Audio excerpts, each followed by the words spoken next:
What up, everybody? I'm your host, JP, and this is my co-host, Josh. Hey, everybody. And welcome back to another episode of the FilmBros podcast.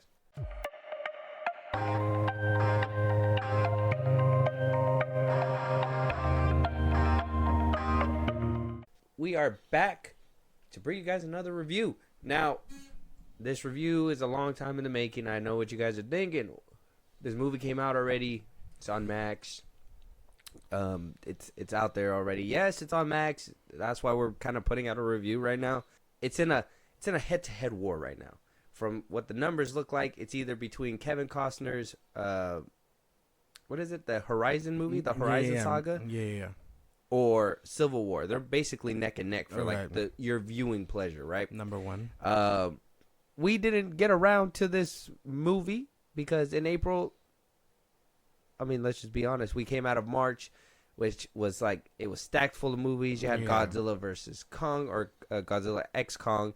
You had that Boy Kills World. A few action flicks in March, and then April was just kind of, it felt kind of dead. The box office wasn't completely dead. It was still making waves, but, you know, this movie had a lot of buzz around it, a lot of conversation. A lot of people were afraid to talk about this movie because of the political nature about it, but we're not here to get political. We're here to just talk about movies. But with that being said, Josh, let them know what we're talking about today so we can just jump right in. We're talking about Civil War 2024. 19 states have seceded. The United States Army ramps up activity. The White House issued warnings to the Western forces as well as the Florida Alliance. The three-term president assures the uprising will be dealt with swiftly. Let me know if you want to try anything on. I guess aware there's like a pretty huge civil war going on all across America. We just try to stay out. With what we see on the news, seems like it's for the best.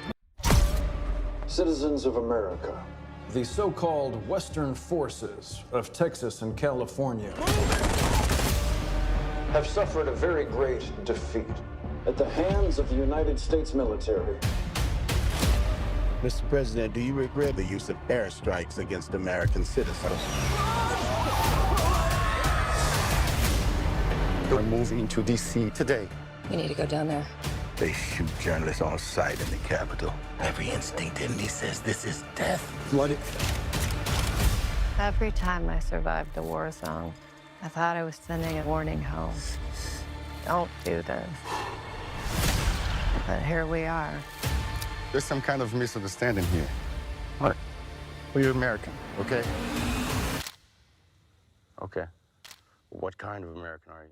Okay, 2024 is an uneasy year, all right? We got election year coming up, right? That's why a lot of people were watching this movie, and they're like, is this what's going to happen? Yeah. Well, you know, spoilers ahead. We're going to be talking about the movie. We're going to be bringing it down. One thing that was in the trailer is that they said California and Texas are teaming up. And we will both know here at the Film Bros podcast, ain't never going to happen. A bit ridiculous. Yeah, you guys are being you guys are in fictitious land now. This movie could not be far from the truth. Yeah, so there ain't no way. But here we are. You know, a lot of people are talking about it. A lot of people are like, well, yeah, this is what happens when you're a liberal. Oh, yeah, this is what happens when you're a conservative. Oh, yeah? Well, here at the Film Bros, we say this is what happens when you make a film that is too hard-hitting for home, that a lot of people just can't seem to separate their regular lives from a movie. I would say so. The premise alone, and like, again, I was talking to you about this. I think putting it right before election year and stuff, tensions are high. You don't know who's going to be president. At the time, it was still Biden versus Trump, you know. Like, really, I think this one was meant to not only, obviously, be invested for that kind of thing, but, like, put a little fear into people, if that makes any sense. Oh, you think this movie fear-mongering?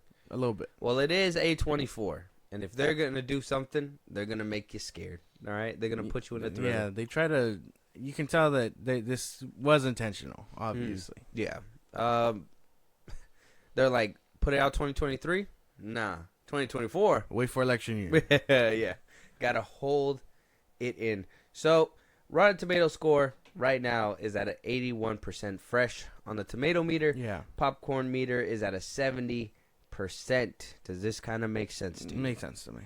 Yeah. I get it. 70 audience. Mm-hmm. I'd say so. I don't think it's going to be everybody's cup of tea. No. There's going to be certain factions that, you know, didn't understand the movie, you're not on the right side of the of history. Yeah. You got the, well, I don't think that this is okay. Yeah. And, so on and so forth. You got all those factions. And then you got the rest of the people that are like, the rest of 70% that are just like, it's a movie. Mm-hmm. Very realistic movie. Yeah. Or very fictitious movie, depending on what side of the aisle you're on. Civil War was directed by Alex Garland, written by Alex Garland.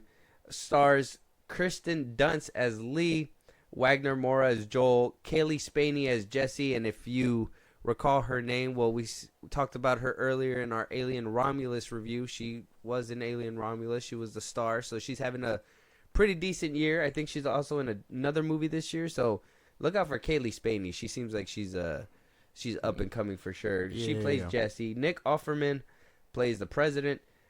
Jefferson White as Dave. Nelson Lee as Tony. Somebody that they put in the poster, put him prominently in the trailer. Jesse Plymouth. He's also in this film as well. We have pretty good cast, pretty decent. Civil War, man. Let's talk about the film real quick. Okay. Let's talk about what it's about. Okay. So, it's about a tyrannical government, president. This is why it hits a little close to home. President did away with needing to be elected. He's there after his presidency has ended. He becomes a tyrant. You hear in the movie that he kills his own people. That he's trying to stop government or certain states from becoming their own entities, that they want to be ruled by a federal government. Yeah. Obviously, it is a scary thing because in this world, everybody's already against the government. Mm-hmm. So, that also adds an extra layer of human element. Yes. And then we go on a road trip from New York to Washington, D.C. to either get a quote from the president or watch the world end at Washington, D.C. We are getting this through the eyes of a reporter, right? Reporters. Yeah. That go on a nice dystopia apocalyptic drive, right? Like, in some ways a family, but in other ways just colleagues. They are actively just driving through, watching the world kind of turn to shit. Yeah, crap. Either you go in some places that either bring some thrilling edge or boring places that you see no action, till nighttime warfare, to people just staying out of it in general. Yeah. So, we go down this road and, it's just a stop by pit stop kind of scenario. You drive, you pit stop, something happens, drive, you pit stop, something happens, drive, you pit stop, something happens. That's kind of like what the whole film is basically about. You get that extra layer with the reporters, the crew. Kristen Dunst, her character, has this drive, this will to want to be the best reporter, and that's by moving off feelings and whatnot. Meeting Kaylee Spaney's character Jesse, they hit the road. Kristen Dunst has a certain eye, and we're on this dystopia type travel, family travel, I guess. Yeah, that about sums it up. And then they get to where they're going by the end of the movie, and it's like, what are we doing here? I would say, interesting premise. I think a little bit misleading when you think about it, though, because I don't think it was marketed that way. When you hear Civil War, you actually think you're gonna see a war movie. Yeah, that's what my think was. Yeah. So a little misleading that we were following this group of reporters, but I trying to think about it now, I understand the premise. They were meant to be impartial. I mean, they wear like press vests so they don't get shot at. They're impartial, yeah, and then also kind of put you in the because at the end of this movie, right? Like, if you think about it, it's human nature in a way, right? Is that's what it is? You go from loving your neighbor to doing whatever you can to survive. Fuck talking. Which side are you on? Right, basically. Like, we don't do all that. Just tell me which side you're on, and that's it. And you go through all this, so it's kind of like, by the end of it, it's human nature and what makes you break, and that's kind of what I took from it. Yeah, basically. Towards the end of it, it got a little weird. And then putting us in the view of the press kind of gave you that neutral look at both sides. I Yeah, guess. it was meant to be a neutral look, but I mean, we never really saw the government aspect. We saw a lot of what was going on between the states, and that was the people. the people. Yeah, so Either you're sheep or you're lion. Exactly. That's what you were getting at. my favorite thing was that they were marked, and I mean, some people just didn't care to shoot at press, but I mean, if you're in the middle of gunfire and you're not gonna take a chance on a person, you know. So I thought that was a nice measure that they took, but useless in the end. So I thought it was kind of, I guess we'll go down as we talk about it. I could save that one, but characters, Kristen Dunst, Kaylee Spaney, like I said, they all felt kind of empty. Wagner Moura. They all felt kind of empty. Like I couldn't really feel for these characters outside of what's his name, Sammy. Like we talked about this yesterday a bit, but yeah, like none of them really. I don't know if it was just because the situations they were in and stuff, or like battle hardened. I don't know. It was hard to resonate with these people. Like I couldn't relate to like any of them. That was my thing too. I know Kaylee Spaney's character was supposed to be our eyes, right? Like we're supposed to see everything for the first time through her. Mm-hmm. Like she's the fresh one. She's green. She's the one that's like, who hasn't seen any kind of crazy shit. Not as desensitized or whatever. How do you say it? Desensitized. Desensitized. Yes, that. Yeah. Exactly. Not desensitized like how Kristen Dunst's character is. Lee, Joel, and all them, and Sammy. Sammy still has a heart though, and so yeah, I felt like they were all kind of empty. I think Kaylee Spaney was the only one that kind of was giving you something. But even then, you got annoyed by her character really quick. A little bit. Kristen Dunst's character acted too much of a bitch to care for. Joel just acted like an idiot the whole time. Like he was just going. Like I understand. The whole ass alcoholic. Yeah, like I understand having that shooter that wants to go do stuff or whatever. But you don't put them in any situation where they, where there's any tension, except for that one scene. Yeah. Then, but that'll be a thing down the line. Yeah, that's all later. So, yeah, no, outside of them, I couldn't really feel for any of that. And then, I mean, you're in a war, and sure, you could feel bad that the soldiers are that these soldiers are dying and stuff, but you don't sit with them long enough to do that. Mm-hmm. It's all about moving on to the next story. Where's the next picture going to be taken? This, and that. And, I mean, that's cool as a premise, but I still have to care about what they're doing, who they are. Mm-hmm. I don't care that Lee's kind of an asshole. I mean, like you said, Joel, he drank every time he could. He's a fucking alcoholic. I wouldn't trust that at all. If he was on my team, and again, Kaylee Spaney, Jessie, she did get kind of annoying like towards the end, and then I mean everything happens, and I'm just like, really, bro, like if there was anything to take away, she should have been the most pure one, knew when to put the camera down. Yeah. And then Sammy, I felt something when he died because he seemed like he had the most heart, and I was like, well, it's nice to see, but I shouldn't be resonating with someone older, Yeah. That's the weird part. The person we should have been resonating with was Kaylee Spaney's character. Yes. But even then, she did dumb shit that I was like, nah, you're dumb. Yeah, what? You're just going to jump into a dude's car? It's so stupid. That was dumb, and it just, it was, yeah. Keep going. So that was about it. And I mean, you get people like Tony, the president, Nick Offerman, a few other people, but no one you really care for, and they try to make you bond, and there's scenes where they try to like make it seem like, oh, there's some bright side to this war and all that stuff, like it's not grander scheme, it's about the people you're with and all that stuff, and it's a nice sentiment, but all that happens in like a weird montage where you don't hear them really conversate. Yeah. So I mean, it's just hard to resonate with these characters, and I mean, like they're so like surface level, it's kind of boring. Yeah, I could second that. I understand that part. Yeah, and then the only real like good scene that I was completely locked in was with Jesse, and it was his character, and he was, like I said, prominently in the poster. He, they showed his scene in the trailer. Like they were trying to make it seem like he was gonna be prominent. Yeah, and then to only get him for one scene, and then for that scene to be the best scene out of the whole movie, I'm like, y'all should have just probably spent the cash on him. Get rid of Wagner Moura and fucking replace him with Jesse or something. Which is the weird part, because it's like, I probably would have understood it as a war piece better if we were following a specific soldier. Right. Specific family. Yeah.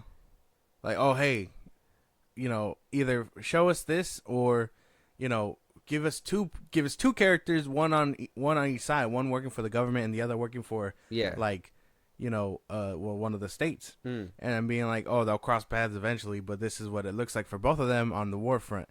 And that would have been kind of interesting, but that's not what happens. I'm gonna be somebody's gonna be like, oh, you don't like complex characters. I don't like that whole I'm gonna protect you, but I don't give a fuck about you either.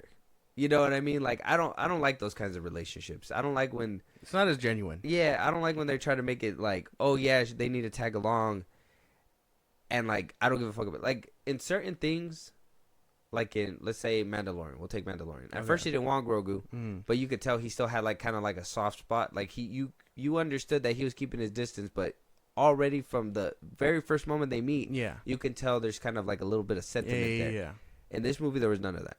Kristen Dunst had no sentiment towards her. Yeah. It was just kind of like, I'm a reporter, but I also got to be a semi-good person, and I got to save this person. And then also, I fucking hate you. You're stupid, and stay out of my way. Yeah, right. So it's like the whole conversation that they have kind of cemented that, and it's like, she asks her at one point, like, hey, would you take my picture if I was shot? And she's like, well, what do you think? Mm-hmm. And it's like, how can you, again, these are supposed to be coworkers. How can you say that to your coworker? Well, I mean, it makes sense. I understand. Those are the things that I understand, where it's like, you're doing your job type shit. Like, I get that. That was kind of like showing that you were ready for this, hardened for this. Like, if you've seen, and this is probably gonna slip into the cinematography and what the visuals were, but like that one scene where, everything just kind of went euphoric around her. Yeah. Like, this is what she loves to do. Mm-hmm. If they would have made the movie more like, I love this is my passion, and I'm willing to help anybody to do that, and also lose all that feeling so you could do this job right, that would have played better than, I like my job, or I'm really good at my job, but stay the fuck out of my way. If she was going to take her under her wing as like an actual like Robin type thing, I would have understood that a little bit more, but she was just like, not a tag along character. No, keep up, and then obviously I'll protect you. Because she didn't want her there in the first place. But no, that should have been switched around, where she was like, you know what, come with me. You want to learn? I'm going to show you. Yeah, this is what it's going to take. I'm going to show you how to be tough. Yeah.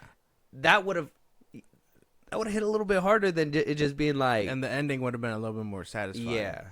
But all she really taught her was desensitize. Like, we're here to work. Oh, look around. Take the picture. Yeah. Look around. Take the picture. Like, what do you do to get to that point? Yeah, no. Right? I don't think they really have conversations to do that. Yeah, if you were going to show, if you were really going to show us this, you should have followed Kristen Dunst's character throughout the beginning all the way to like the end. And in which case I would have still something a little bit more sentiment there, because it's like, oh, she was probably young when it started and then made her career out of it. Yeah.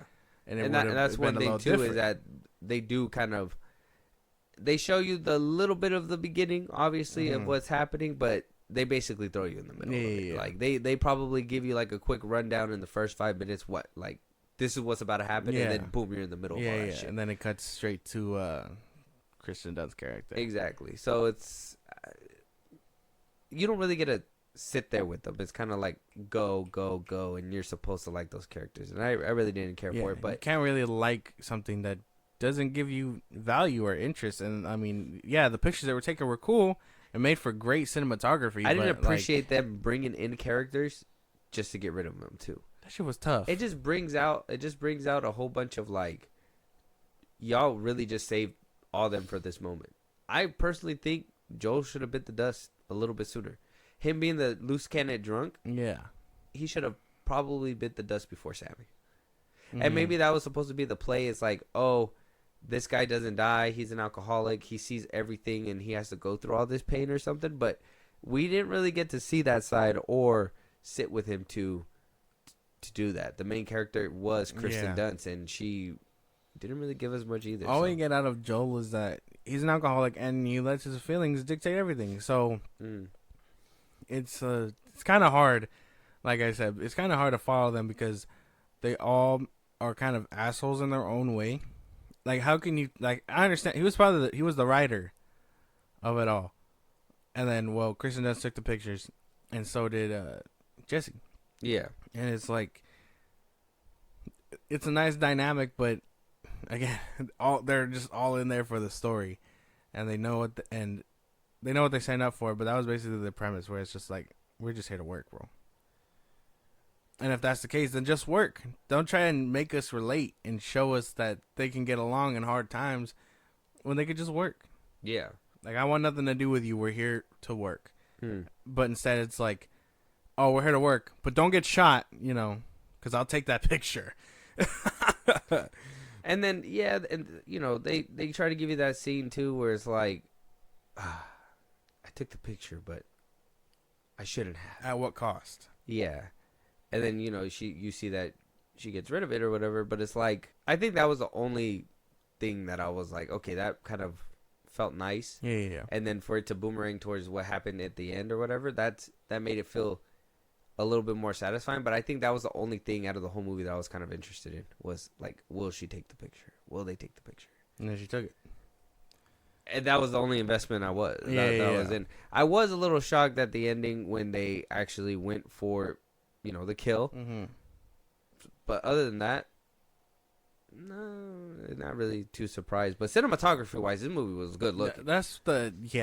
Yeah. It was a good looking movie. It was. For a small budget, I think it was like, I think the budget was $50 million.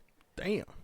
Not bad. It was a nice looking movie. Yeah. The box office made 122 million worldwide, so made a profit. Oh yeah, did something. It looked good.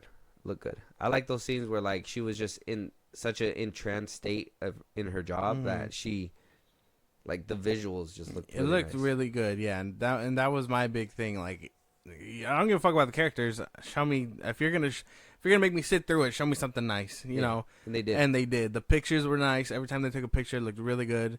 The cinematography, like you said, looked really. My favorite scene, I don't know what it was. It was slight spoiler. It's about when that character gets shot, and he's going through it, and they're all kind of just sad, and they're driving through the fire. I loved how that. Oh shit yeah, looked. when all the little flames were coming down and everything. I liked that scene specifically. I was like, damn, that looks really cool.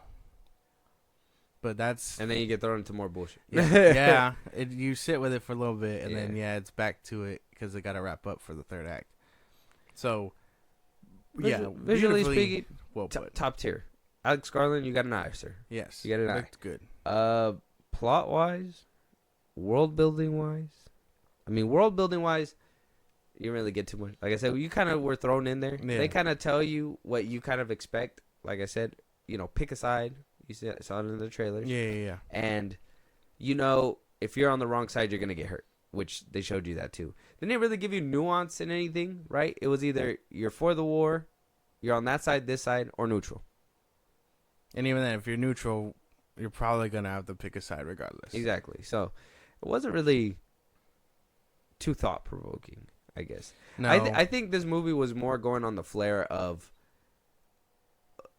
the buzz of the topic of the movie, right? The plot, which was the whole secessionist movement, tyrannical government, the world, America turning into this dystopia, people picking sides, whatever, blah, blah.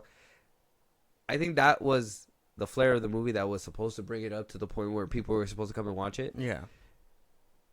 I don't know if they put too much thought into the actual story, though. No.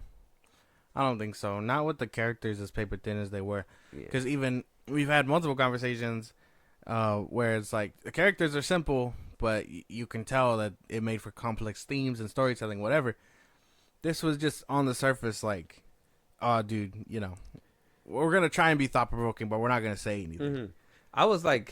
I was thinking to myself, I was like, like, who is the target audience for this one? I think I told you yesterday. Tell me. Like, who's the target audience? Like, who is it supposed to be for? Like, the American people? Like, we're supposed to sit there and be like, yeah, this is probably what's gonna happen. Look what's gonna happen. Yeah, the fucking conspiracy theorists. Or was it made for just people in press? Because it's just like, you know, one movie that I look at high regards is Jake Gyllenhaal's Nightcrawler. Yeah. That's like the one where it's like, I'm going to do whatever it takes for the shot. I'm going to do whatever it takes for the money. I'm going to do whatever it takes to get where I want to be. This movie was more like, I'm going to do whatever it takes, and then whatever comes down the road, I'm just not going to give a fuck. I'm just going to look the other way. I'm just here to do a job. And that's it. Yeah.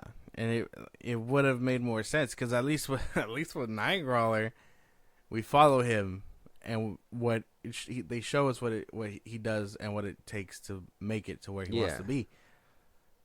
This one doesn't do that, like, at all. No. And it's they say, are you ready for it? Are you gonna do it when the time comes? Yeah.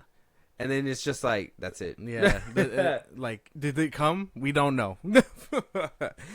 But that's kind of how I felt about most of it. I mean, if we're really at the coming to like the download already, I want to talk about that scene. The one scene where it was marketed so heavy, like you were talking about, and it's like the most intense scene we get out of this whole movie.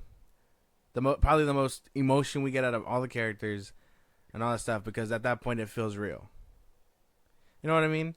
And it felt real in a war aspect movie, because it's like, okay, now it's in your face. Because when you sit through like a World War II movie, you know, when you sit through Hacksaw Ridge, when you sit through Saving Private Ryan, whatever, and you're in the middle of like Normandy, it feels real. It's because the thing about this movie, and I think I just figured it out thinking about it. The thing about this movie is that the world doesn't dictate their actions; they dictate their actions.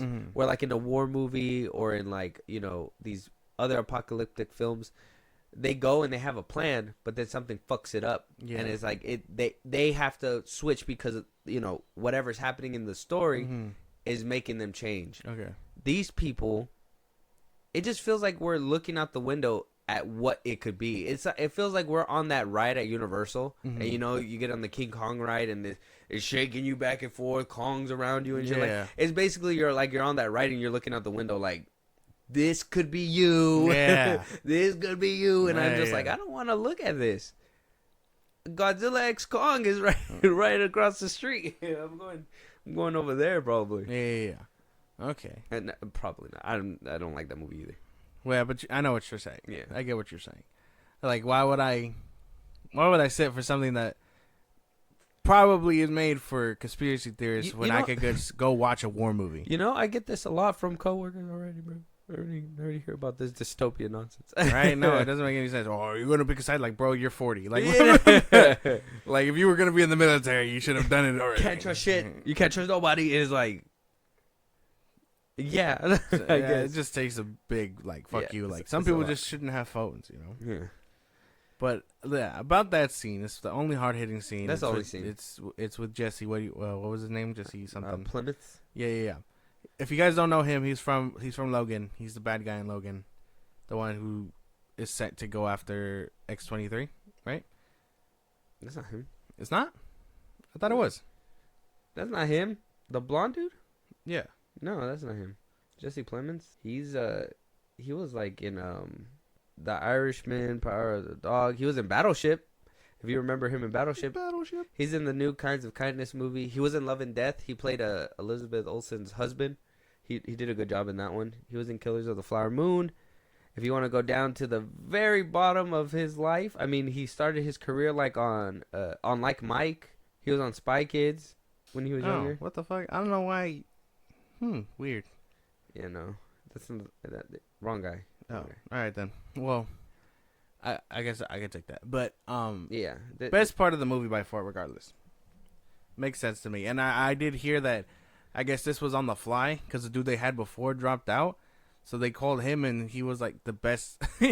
He was a good option. I guess he was second fiddle or whatever. So they called him in and They should have put him throughout the whole movie. Yeah. They should have put him throughout the whole movie. I also don't like the plot armor in this movie.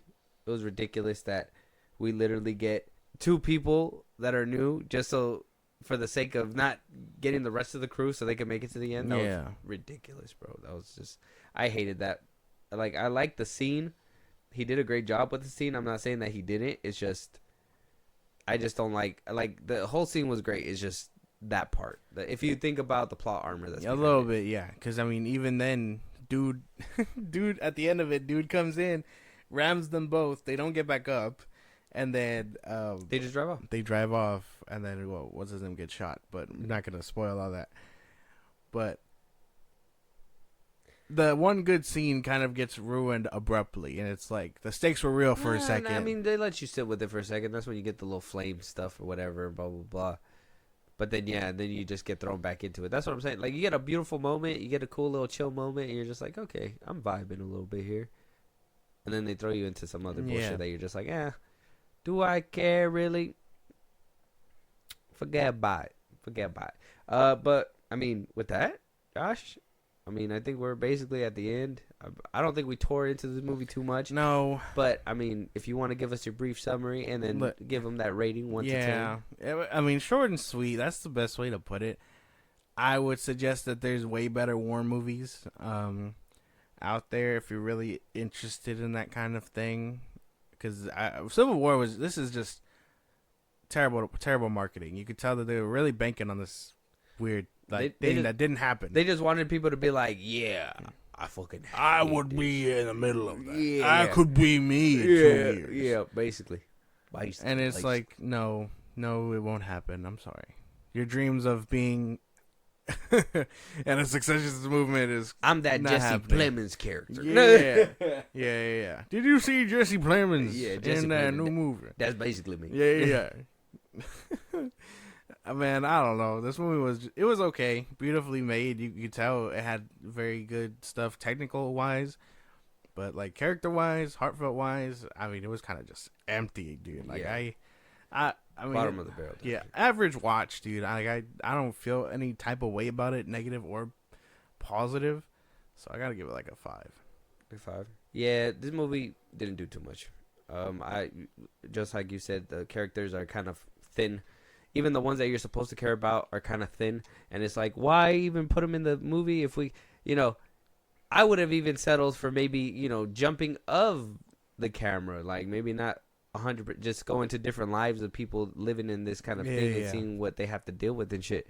I didn't need this road trip. I didn't need to sit through it at all. I mean, if you want to live with a tinfoil hat or something and be like, yeah, this is gonna happen, I mean, go ahead. But for the most part, the film is beautifully shot. I wouldn't say the writing was bad. It was just, it didn't help the characters grow. Yeah, no. I don't think any of these characters grow except for Kaylee Spaney's character, but she only grows in the regard of not necessarily as a person or a human, but just for the sake of getting the shot. Yeah. Doing her job. Yeah, doing her job. And so, yeah, I mean, if this is the, I don't know who the target audience was. If this is your cup of tea, I suggest you check it out and let us know what you guys think about it. But for me, I give it like a 5. Yeah, I gotta say a 5. Yeah. It's a movie. Yeah, it's not a bad movie. It's just an average movie. Yeah, I don't think it's terrible. I don't think it does anything that is like, this is just god awful. There's nothing really bad, but it doesn't do about anything it. spectacular. Exactly. Yeah, I'm telling you, it just feels like a ride that you just sit on. It tries to be thought provoking in the most like boring way. Basic way. Boring basic way. Like, oh yeah, your government is tyrannical.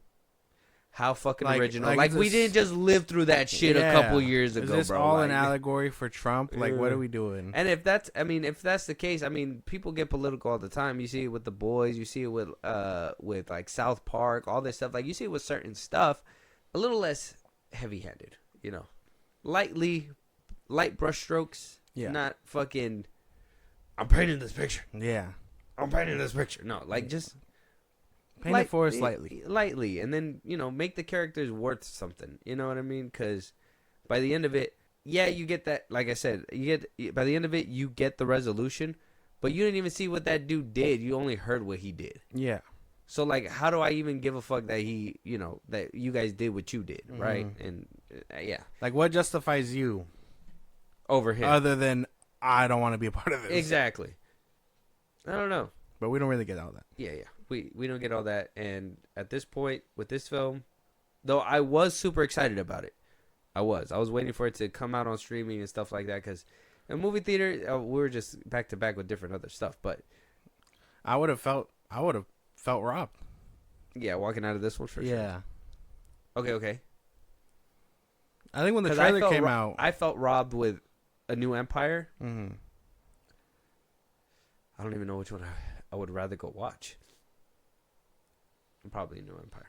Only because New you Empire has like get punching. kaiju fights, man. Like that's pretty cool. But that shit is fucking empty too. Well, yeah, but at least you're getting cool action out of it. This didn't really have all Not that. really. Nothing innovative in that one.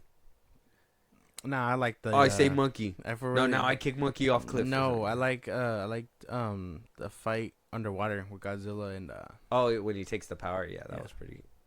Visually speaking, Yeah. cool, yeah. so it's cooler scenes in there. Yeah, at least you get a fucking Godzilla. Where's Godzilla in your movie, Civil War?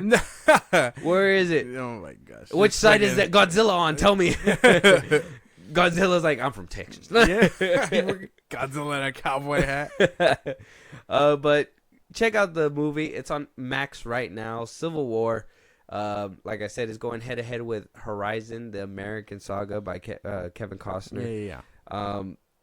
Check out both movies. Let us know what you guys think. I'm gonna check out that Kevin Costner film pretty soon. Civil War. Did you watch it in theaters? Did you feel robbed? Or were you waiting? Were you waiting for this review specifically? Were you guys like until the film bros say their opinion because we're more in alignment? I'm gonna give it a shot. If you did, shout out to you. Love you guys. Josh, let them know where they can talk to us. Give us another movie to review, a topic that they want us to talk about in a different episode. If they want to hear their voice on one of these episodes as well, go ahead. Twitter, TikTok, Instagram at FilmBros Podcast. We post no episodes up. You can hit us up there for any news or movies you want us to cover. Buzzsprout, link in the social I just gave you. It's like a Patreon. You subscribe, you help the show grow. We really appreciate it. Listen to us anywhere you get your podcast at FilmBros Podcast. Be a part of the conversation. Twitch at FilmBros Podcast. And when it's all said and done, subscribe to our YouTube at FilmBros Podcast. Quick announcement before we completely end it. We've been given the PSA since our last episode. We're probably going to do it for a couple more episodes. But bad news, sad news, but also good news. We might be going to lesser episodes. 2 episodes out of the week instead of 3. We're going to probably be starting that probably around our Halloween fest. Only because time and making videos. And we want to focus a little bit more on the YouTube side. Making heavier videos. Actually, upping our equipment and stuff. And hopefully one of these days start upping our videos again. For right now, we're going to cut back so we can make those major adjustments. Make those bigger plays. And then we'll adjust as time goes on. So if you guys are rocking with us, make sure you hit the notifications. Make sure you don't miss an episode. You still will get your episodes throughout the week, even one at the end of the week. So if you guys need it for your weekend, if you guys have that weekend job, something that you just need to listen to in the morning while you're doing the dishes instead of that cumbia, we're always here for you guys. But with that being said, make sure you guys check that out. Look out for that. Check us out on YouTube and all those different places. And we'll talk to you guys on the next one. Talk to you guys later.